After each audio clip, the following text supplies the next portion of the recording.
As I pull back, the stall occurs, and instantly, right rudder, forward stick,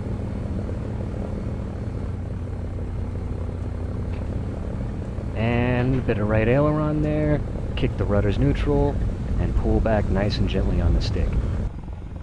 Alright everybody, today we are going to be covering some basics of spin recovery.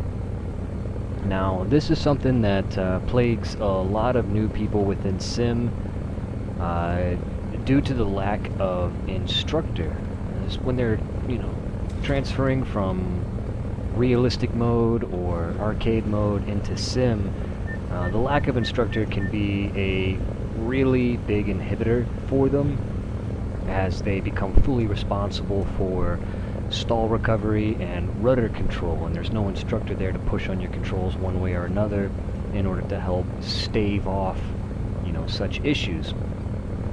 So a lot of people new to Sim will find themselves in spins, and a lot of vets find themselves in spins too. Spins can be scary, spins can be disorienting, however spins are not the end of the world, and if you learn to quickly and competently correct them early on, they can even be used as an advantage in a dogfight.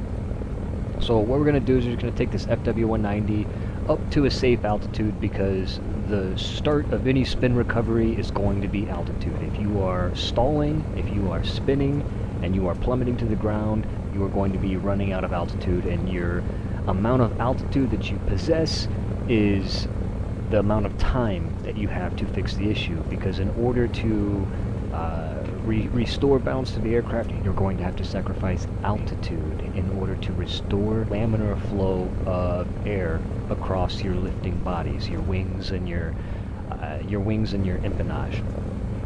So now that we've gotten just a little bit of altitude, what we're going to do is intentionally put ourselves into a nice spin. So I'm going to remove my mouse aim controls now, and what we're going to do is just start pulling back on the stick. And as we pull back on the stick, you're going to notice up there in the top left, I've got WTRTI running, and you can see at the bottom CAOA. At the bottom it's at 25% and rising, and that is my critical angle of attack. And as I pull back on the stick and my airspeed goes down, you're going to notice that critical angle of attack start to rise. And once that critical angle of attack is exceeded, we will enter a stall. Now, if you enter a nice level flat wing stall, your nose will just droop down, your plane will pretty quickly recover itself, it's not a big issue. The spin comes from one wing stalling first. So in order to get that to happen, what we're going to do is start a slight turn. Now you notice my critical angle of attack spiked when I started to turn, because as soon as you dip one wing or the other, you lose just a bit of lift, and you're exchanging some of your lift for a rate of turn. And you could see as my critical angle of attack goes up, my wingtip vortices come online, and that's a really good early indicator that you are about to stall.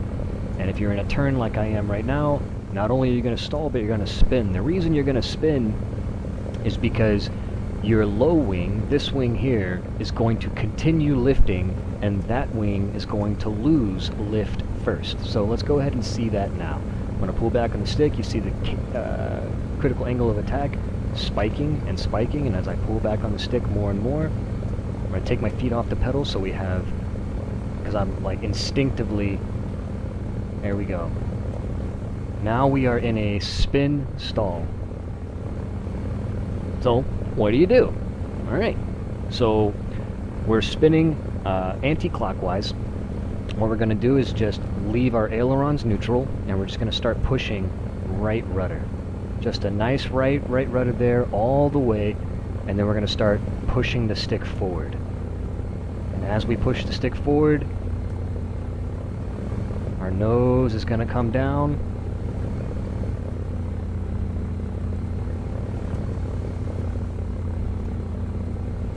And bam. We are out of the stall. As soon as you recover from the stall, you go neutral rudder, and you pull back gently on the stick so as not to enter a secondary stall. And you could see how slowly I reacted to that, how slowly, I intentionally went through the process really slowly, but I still had more than enough time to recover the aircraft before we hit the ground. So again, one more time, we're going to do it, but we're going to do it much faster this time. So, bit of a right bank, start pulling back on the stick, critical angle of attack goes up, I'm staying neutral rudder so as not to stave off the stall, and we'll talk about that in just a minute as to why I'm doing that. I'm leaving my feet off the rudders, and as I pull back, the stall occurs, and instantly, right rudder, forward stick,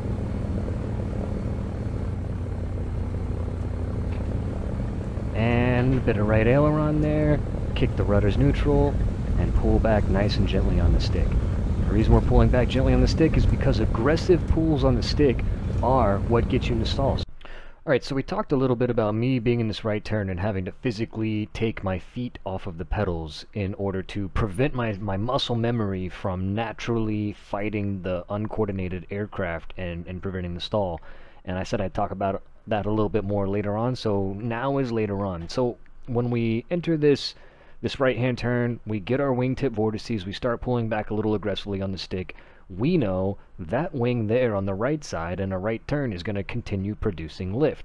And we know that wing there is going to be losing lift first, creating a left-hand roll as we stall. And as we pull, our aircraft becomes less and less coordinated. Now that coordination can be restored by dialing in a little bit of right rudder and getting the aircraft to more properly align with our turn and kicking our ass end out just a little bit. And then I got a little bit more room to pull a little bit more aggressively and get just a little bit more out of the turn. You could see how my elevator's going up and my rudder's going to the right. And I could just pull more and more and more and more and more. Just a little bit more right rudder, a little bit more elevator. And just keep steering the plane to stay in this turn. And I'm going to go ahead and leave my stick in this elevator position. What I'm going to do is I'm just going to suddenly remove my feet from the pedals all at once. And you'll notice how we instantly start going into our stall as soon as I let go of those pedals. So if you want to get just a little bit more out of your aircraft, if you want to be able to turn just a little tighter than your opponent and just stave off that stall for just a few more seconds and maybe get away with your defensive maneuvers, a little bit of ruddering into the direction of your turn can help align that ass end of your aircraft and keep it nice and coordinated for you.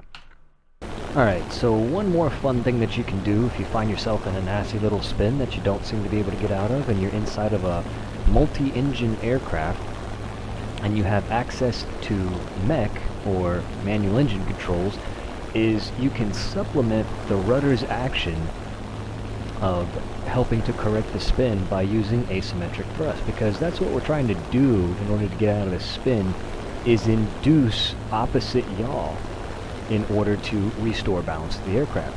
And we can induce some opposite yaw by leaving power on one engine, specifically the one that's on the inside of the spin, and removing power from the engine that's on the outside of the spin. So in this case, we're going to keep the left engine, number 1, throttled all the way up, and we're going to go idle power on number 2. So let's go ahead and put that into practice now. So we're going to enter manual engine controls, and we want our inside engine powered up, so that's number 1. So we're going to turn off controls to number 1 so that we don't adjust the power there. And then I'm going to remove power from the engine that's on the outside, right rudder, down elevator, neutral throttle, neutral rudders, easy back pulls, and apply smooth, even power to both engines. Now we've gotten out of the stall much more quickly than we would have had we not used that asymmetric power. Now, one of the best ways to get out of any stall is to not go into the stall at all. And you've noticed that every time I'm entering a stall, I'm talking about pulling aggressively back on the stick. And it's really easy for me to tell you guys, oh, just be gentle on your elevator and don't pull back on the elevator too much. But that's a lot more difficult to put into practice for somebody who's learning sim when 50 caliber rounds are crashing into your cockpit and you're on fire. And it's a very natural human reaction to panic and pull back on the stick all the way, especially if you're coming from arcade and realistic, where you can just hold down the S key and your plane will turn at its maximum turn, and your instructor is there to help nudge the stick forward automatically for you. But again, the instructor is not with us. So one thing that you could do to kind of put on a set of training wheels while you're developing these muscle memories and these recovery procedures is to help stave off that stall by dropping your multiplier. Now, you'll notice that when I pull back all the way in the stick, the red box and the green diamond stay perfectly aligned. Now, one is my virtual axis and one is my physical axis. So, at a multiplier of 1, 100% elevator deflection equals 100% virtual elevator deflection. But if I take this 1 and I drop it down to 0.7, which is 70%, now 100% pulling back on my physical stick only equals 70% pulling back on my virtual stick. And this can kind of help you to, even if you're panicking, even if you're trying to get into the habit of going easy on your stick, this kind of forces you to do it. And what you can do is play all day on 70%, and you will immediately notice that you don't go into stalls more often, but you also might not be turning as much as you otherwise could. And what you want to do is just gradually raise this up. So then on the next day, play all day on 71%. On the day after that, play all day on 72%. And you just keep naturally seeking your way all the way back up to 100%. And by the time you get there, you'll notice that those muscle memories and that tendency to panic have been further developed. And you'll be able to naturally pull a little bit easier on the elevator as you gradually make the risk of entering stalls greater. Your skills have gone up coincident with that, and if you do go into a spin, you're now much more adapted to being able to recover from it.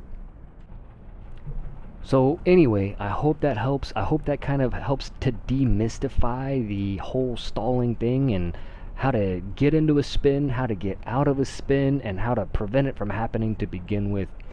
It's a part of life. It's a part of flying sim. If you haven't stalled properly, you're probably not being as aggressive as you need to be, because being a good dogfighter is all about balancing that risk versus reward and having just enough aggression but not too much. You need to be aggressive enough to get yourself into a little bit of trouble and get yourself out of it. If you play super conservatively, not only are you probably going to be missing out on a lot of kills, but you're probably not going to be having a lot of fun. But there is a little bit of a balance there, and it can be difficult to find that balance. And I hope that this video kind of makes the process just a little bit easier as you're learning more about flying an aircraft and dealing with your controls and dealing with those emergency situations, so you can get yourself into trouble and you can get yourself right back out. Anyway guys, thanks for watching. Let me know in the comments if you guys have any questions or concerns, and I hope to see you guys up in the skies sooner rather than later. Until next time, fly safe, good hunting, 07.